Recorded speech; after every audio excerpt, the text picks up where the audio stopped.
Alright, thank you very much. Hello everybody, it's your good friend Pozzible here, and I'm back in action with another look at another movie. That's right, we're back doing movie reviews.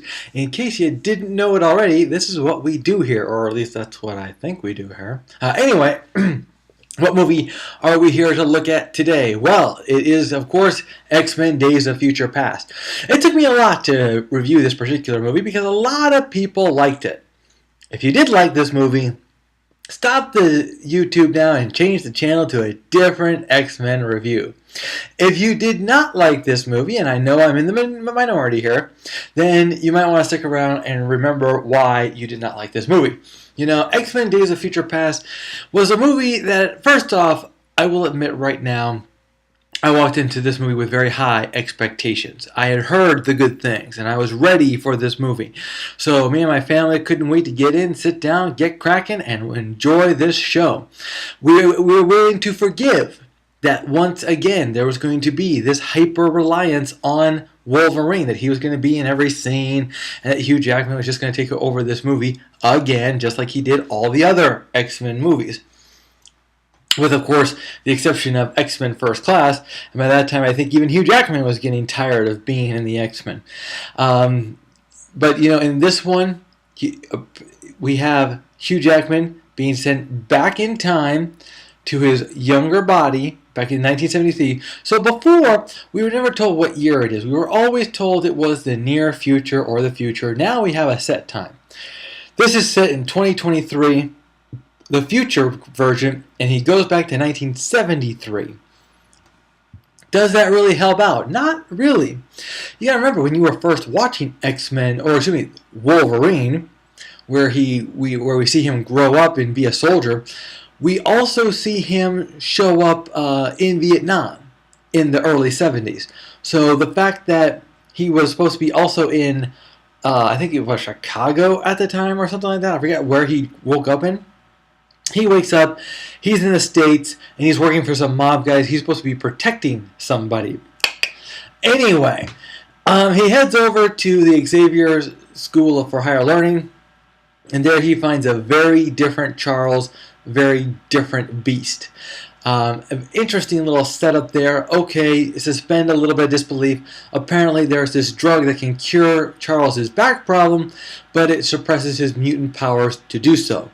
How it does that, we'll never truly understand because the two don't work. Also, Beast is taking this stuff also, but if Beast becomes very upset, then he'll beast out. He'll turn into a beast. They had sort of a original Incredible Hulk moment where he's a human, he's in danger. The next thing he realizes, he transforms into his mutant form because it's more powerful.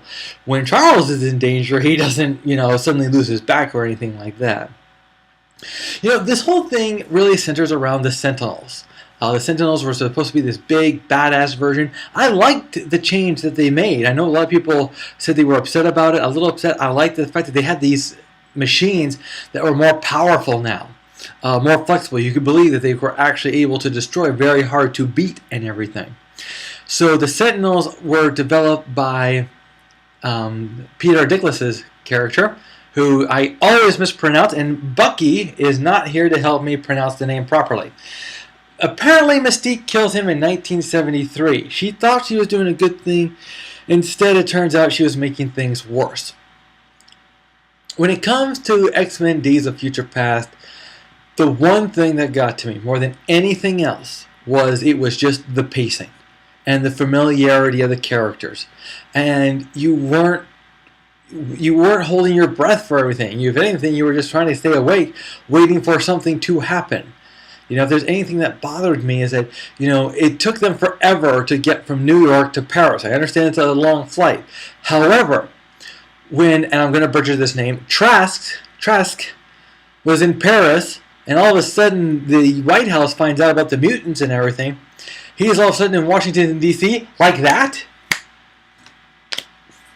Okay, bad snaps. Anyway, so the way people showed up, the way people disappeared, and the familiarity of these characters, the problem I ultimately had with this movie was that it was just old. You know, by this time we're familiar with Mystique, we're familiar with Wolverine, Magneto, Xavier, Beast even Kitty Pryde, who only got a cameo, Storm, who only got a cameo.